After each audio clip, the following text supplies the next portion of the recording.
Bonjour à tous, bienvenue dans ce nouveau tutoriel Firebase Codular et aujourd'hui nous allons voir comment utiliser et gérer en fait tous les blocs qui sont mis à disposition dans Codular. Donc vous voyez c'est tous ces blocs là.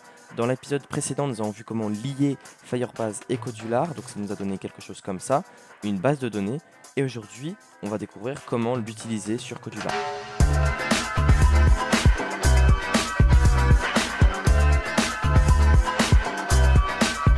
Avant de commencer la vidéo, j'aimerais répondre à un commentaire qu'il y a eu sur la dernière vidéo de Thierry Simonetta qui nous demande si Firebase est-il devenu payant. Alors non, Firebase est toujours gratuit, il suffit d'avoir un compte Google. J'ai précisé comment avoir une base de données gratuitement dans l'épisode précédent. Et donc non, Firebase est toujours gratuit aujourd'hui. Alors il y a une formule payante en fait si vous commencez à avoir beaucoup de visites sur votre application et qu'il y a beaucoup en fait de données sur votre base de données qui sont envoyées, reçues et stockées. Et donc en fait c'est quand votre application va surtout commencer à avoir beaucoup d'utilisateurs. Donc pour nous, dans notre cas de tutoriel, en fait ça va être gratuit. Mais si vous commencez à avoir beaucoup d'inscriptions, là vous allez devoir payer. Mais pour vous donner un ordre d'idée, Pressdown qui est mon application la plus téléchargée avec plus de 2000 installations, je n'ai toujours pas besoin de payer une version payante. C'est vraiment si votre application a énormément de popularité. Et donc dans notre cas, ça ne nous concerne pas. Donc merci d'avoir posé ta question dans les commentaires. Et je vois aussi que quand tu appuies sur l'URL, il n'y a pas le bouton accéder. Alors oui, vous voyez, en fait, ça a beaucoup changé ces temps-ci, en fait, depuis le tutoriel. Vous voyez que ça date d'il y a un an. Firebase a un petit peu changé, mais ne vous inquiétez pas, il suffit de cliquer sur copier l'URL. Accéder, en fait, ça sert à rien, strictement à rien. En fait, vous pouvez même copier comme ça, cliquer ici, ou alors carrément copier ce petit chemin ici. En fait, ça sert vraiment à rien le accéder. C'était en plus, d'ailleurs, je pense que c'est pour ça qu'ils l'ont enlevé. Aussi, je vois ici une erreur. Lorsque j'essaie sur le compagnon, j'ai le message Firebase error previous value was empty. Donc alors ça, ce message, il est typiquement quand vous utilisez le bloc. Hop, on va commencer d'ailleurs avec ce bloc append value. Donc append value, en fait, il va servir à ajouter un élément à une liste. Sauf qu'en fait, pour ajouter un élément à une liste, il faut créer la liste. Donc pour créer la liste, c'est très simple. On utilise store value, on va ajouter une valeur et on va faire empty list. Ou alors, si vous voulez directement mettre une liste avec déjà des éléments dedans, vous faites là la petite roue et vous ajoutez des items. Et vous pouvez rajouter par exemple du texte, des nombres, ce que vous voulez. Donc si vous essayez de mettre des valeurs sur votre base de données dans une liste, mais que la liste n'existe pas, ça va vous mettre ce message d'erreur. C'est pour ça qu'il y a eu le message Firebase error, la valeur d'avant, previous value, était vide. Donc pensez à bien mettre une valeur dans votre liste, de créer une liste, et ensuite vous pourrez mettre le bloc append value.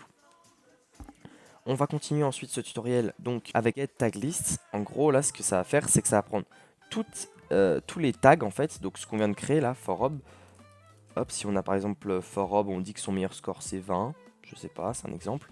Je mets que kiwi, son meilleur score c'est 54. On fait getTagList et en fait avec le bloc ici when Firebase data 1 tag list, ici on va recevoir donc sous forme de liste donc tous les tags qu'on a. Donc là en l'occurrence on aura forob et kiwi. Donc ce bloc là, lui, il sert à récupérer toutes les clés qu'on a, donc tous les tags qu'il y a sur notre base de données. Ensuite, ce bloc là, clear tag, lui, il permet en fait de supprimer un tag. Par exemple, quand vous ferez clear tag forob, il va en fait effectuer cette action, il va supprimer le tag, ce qui fait qu'il n'y aura plus le tag donc forob. Ensuite, le remove first tag, ce bloc là, lui, va permettre d'enlever le premier élément de la liste qui est associé au tag. Donc si par exemple ici, vous avez kiwi, donc vous avez une liste par exemple. Imaginons que vous avez une liste avec marqué, je sais pas moi, 0, 45, 89. Hop, vous voyez qu'on a une liste. Si on dit remove first, ça va supprimer le numéro 0. Ça va faire en fait ce que je suis en train de faire actuellement, automatiquement, donc en utilisant le bloc. Ensuite ici, on a tous les blocs qu'on va pouvoir paramétrer. Donc par exemple, Firebase token, ça je vous le conseille de ne pas changer. En fait, c'est quelque chose qui se fait automatiquement avec Codular, donc on ne le changera pas, à moins que vous ayez besoin.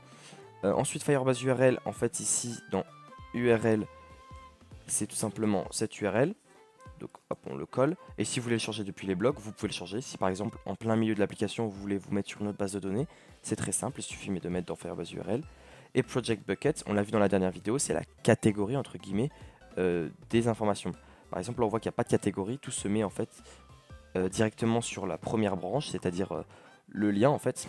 Mais si vous faites des catégories, ça va faire hop, on pourra ouvrir et là on aura plusieurs valeurs comme ça. Ça sera comme en fait une grande liste avec toutes nos informations.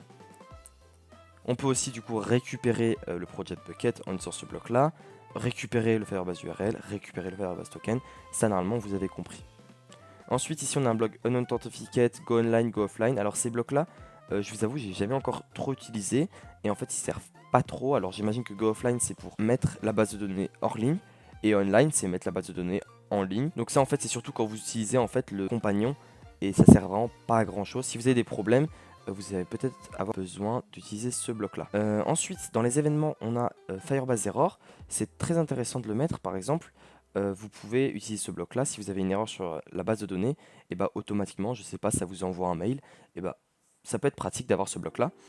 On a ensuite le bloc first removed. Donc par exemple, quand vous utilisez ce bloc-là, remove first tag, when Firebase database 1 first removed, et ben vous allez pouvoir récupérer la valeur qui a été retirée. Et enfin, on finit avec ce bloc que j'avais déjà montré, je crois, c'est quand la base de données va changer, et ben vous allez pouvoir récupérer qu'est-ce qui a changé, quel tag et quelle est la valeur. Voilà, c'est une petite vidéo assez courte pour vous expliquer en fait comment utiliser la base de données. Si vous avez des questions, vous pouvez tout simplement me les poser dans les commentaires, rejoindre mon serveur Discord si vous le souhaitez, ou m'envoyer un mail depuis mon site internet. Voilà, c'est tout pour cette fois-ci. J'espère que ça vous a plu. C'était le dernier épisode de cette série. N'hésitez pas à vous abonner, de liker, de commenter et de partager si vous le souhaitez.